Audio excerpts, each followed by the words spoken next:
আসসালামু আলাইকুম সবাইকে।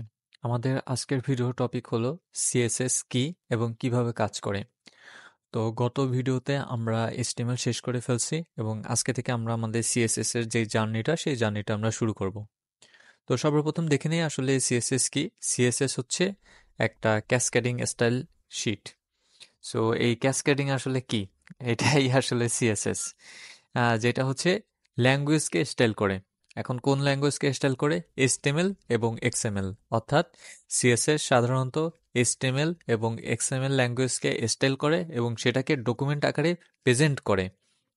শুধুমাত্র HTML এবং XML কেই সে স্টাইল করে না, এছাড়াও আরো এসভিজে আছে, XHTML আছে, এদেরকেও সে স্টাইল করে। এবং সিএসএস সাধারণত বিভিন্ন ধরনের এলিমেন্টকে আমরা স্ক্রিনে কিভাবে দেখবো সেটাকে ডিফাইন করে। ওকে, তো আমরা যদি একটু দেখি যে HTML, আমরা বলছিলাম HTML হচ্ছে একটা স্কেলেটন, অর্থাৎ জাস্ট সাধারণ একটা স্কেলেটন, এছাড়া আর কিছুই না। বাট সিএসএস এ দেখেন স্যুটবুট পরা একটা ম্যান যে আমাদের সাথে সাধারণভাবে ইন্টারাকশন করতেছে। তো এটাই আসলে মেইন ডিফারেন্স HTML এবং সিএসএস এর ভিতর। HTML জাস্ট একটা স্কেলেটন, ওয়েবসাইটের একটা স্কেলেটন, বাট সিএসএস এটাকে স্যুটবুট পরায় আমরা আমাদের মতো করে প্রেজেন্ট করতেছি স্ক্রিনে। ঠিক আছে, তো এখন আমরা দেখবো যে HTML এর আরো বেশ কিছু জিনিস, যে HTML আমাদেরকে কিভাবে সাহায্য করে, সরি সিএসএস আমাদেরকে কিভাবে সাহায্য করে। দেখেন সিএসএস হচ্ছে লেআউট কন্ট্রোল করে। লেআউট কন্ট্রোল করার জন্য ওয়েব ডেভেলপাররা সিএসএস ব্যবহার করে। শুধুমাত্র লেআউট না, বিভিন্ন ধরনের colours, fonts, multiple web page সবকিছু একই সাথে কন্ট্রোল করে সিএসএস। এছাড়াও বিভিন্ন ধরনের প্ল্যাটফর্ম আছে, যেমন মোবাইলের জন্য, ডেস্কটপের জন্য, ম্যাকের জন্য, হ্যাঁ, উইন্ডোজের জন্য, সবকিছুর জন্য আলাদা আলাদাভাবে সিএসএস ডিজাইন করা যায়। অর্থাৎ এক কথায় সিএসএস হলো অ্যাপারেন্স, যেটা HTML এর সাথে বসে কাজ করে। অর্থাৎ HTML এর সাথে HTML এর অ্যাপারেন্সকে সে কন্ট্রোল করে। ওকে, তো সিএসএস আসলে কে তৈরি করছিল? সিএসএস যে তৈরি করছিল তার চেহারা এখানে দেখতেই পাচ্ছেন, তার নাম হচ্ছে হাকন উইউম লি। ইনি মূলত 1994 সালে যখন টিম বার্নার্স লি এর সাথে কাজ করছিল, তখনই তিনি ভাবতেছিল যে আমি আসলে একটা সিএসএস তৈরি করবো যেটা আসলে ওয়েবসাইট ডিজাইন করে। তো টিম বার্নার্স লিকে আপনারা জানেন যে যে HTML এর তৈরিকারক ছিল। ওকে, তো তিনি 1994 সালে এটা বলছিল এবং তাকে হচ্ছে ফাদার অফ সিএসএস বলা হয়। এছাড়াও আরো একজন আছে যে সিএসএস তৈরি করার ক্ষেত্রে অনেক গুরুত্বপূর্ণ ভূমিকা রাখছিল। এবং এই সিএসএসটা সর্বপ্রথম 1996 সালে মাইক্রোসফট ইন্টারনেট এক্সপ্লোরারে অ্যাড করা হয়।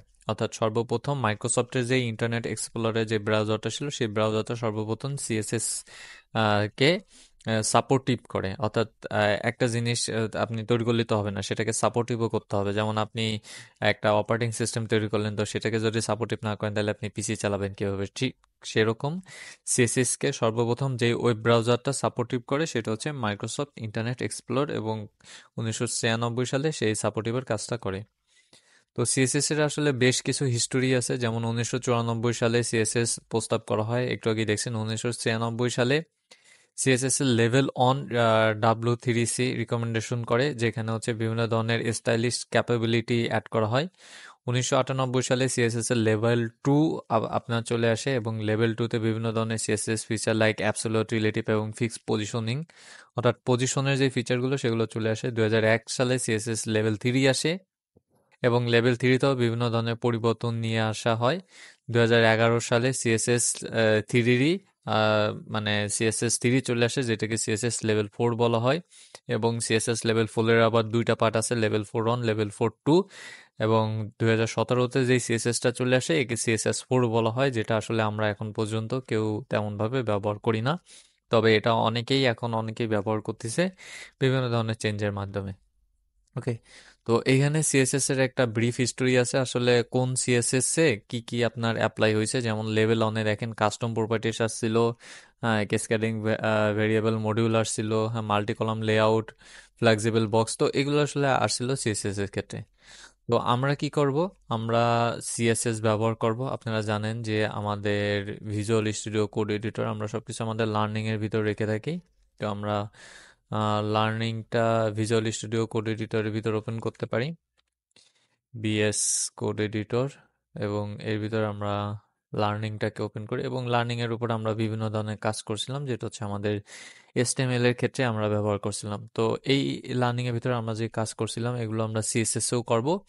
হ্যাঁ, সিএসএস এ করার জন্য আমাদের এক্সটেনশন আপনারা চাইলে ডাউনলোড করতে পারেন, নাও করতে পারেন, depends on you. Just CSS লেগে সার্চ দিলেই আপনি বিভিন্ন ধরনের এক্সটেনশন পাবেন। এখানে দেখেন সিএসএস পিক নামে একটা এক্সটেনশন আছে, এচটিএমএল সিএসএস সাপোর্ট নামে একটা এক্সটেনশন আছে, যে এক্সটেনশনটা আমরা ব্যবহার করছিলাম। তো এগুলো চাইলে হচ্ছে আপনি ব্যবহার করতে পারেন। ওকে। তো এখন কোনটা কোনটা এক্সটেনশন ব্যবহার করতে হবে, কিভাবে কিভাবে ব্যবহার করতে হবে, সেটা হচ্ছে যখন আমরা অ্যাকচুয়াল কোডিংয়ে যাব তখন হচ্ছে আমরা সেটাকে দেখব। ওকে। তো আজকের মতো এই পর্যন্তই। আল্লাহ হাফেজ সবাইকে।